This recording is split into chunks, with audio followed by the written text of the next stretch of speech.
Ceannach Abshaach Smála is Chris Mwinkele Cuntuairt Einar Tatu Snáv. Mas tú cén fág a gcuiníonn sé siú sábháilte? Well, tá éiristeán agus téin go nádúrtha go bar isce mar tá sé níos éadrime ná isce. Sinna chuí go gcuiníonn sé siú sábháilte. Iniu san Eolaíocht agus an tachtan seo tá muid chun féchant fórsa. Céir dé fórsa? Well, nuair a bhrúann tú, nuair a haringíonn tú a rudacínt tá fórsa ag tastal. Mar hampla, má bhrúann mise an buidéil seo, tastíonn fórsa, fecinn tú go bhfuil móvéir agus an buidéil ag idir gníomhúla na chéile, mar tá móvéir brúte isteach chun an buidéil a bhrú. Brúann sé rúnaín beag. Tá muide chun féchant fórsa le hiisce agus le leacht, agus an idir gníomhú idir isce agus ríisiní. Nis, má ghortan mise isce isteach sa ghlunne an seo, feice tú gúil bulgíní ag an mar.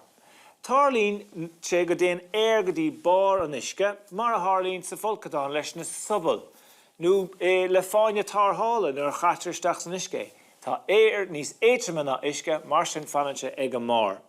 Nis, brana céad a tharlóid nuair a chur mé an leacht seo isteach sa glunne. Tá bulgíní sa cheann seo, tá sa cheann seo mar chluiseann sib. Brana í go cuaireamach. Well, tá difriocht mór an sin nach bhfuil, ní mé gur go dtuchaí an leacht amach.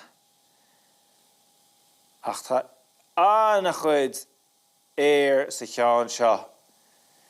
Nis, chuir mé an clabínar seo ríist mar go mé gur an téir agus an na bulgíní chuineálan. Nis, brana í go cuaireamach ar seo, fecinn sibh go bhfuil bulgíní ag bogad suascadí bhar an leacht. Sin déoxid charbón, is gás mar tá feicíonn seo sa fictúr. Tá gás leis dig agus téann sé go bar an leacht, déoxid charbón. Nis tá me chun ríisiní a chur isteach san isce. Mas tú céir de tharlós? Well, fan go bheiceabid.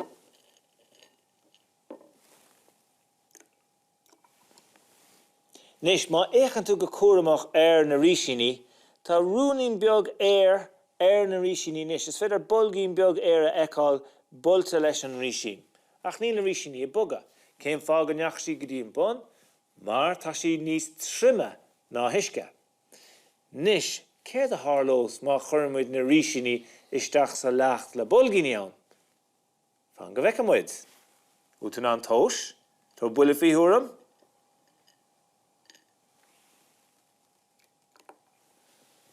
Well, scuil siad le a rénos, agus feicem, cheap me go i ríisiní níos trime ná leacht, well, ní na cinn seo, chuir siad go bun, agus inis tá siad a bogad timpeall.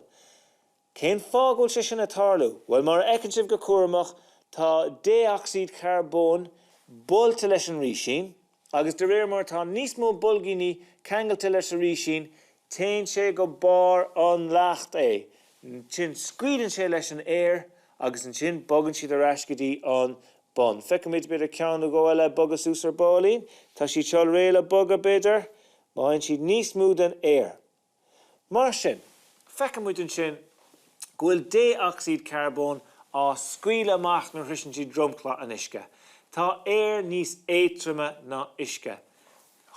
Dúsáid sé dúsáid an riisiín fórsa chun dul síos isteach sa leacht, agus nuair a cheangalíonn an téir leis, nuair a bhualann siad leis, téann sé suascadí an dromchla, scuidann siad leis an agus téann sé síos go tómpáil arís, díreach mar rinne an ríisiín sin.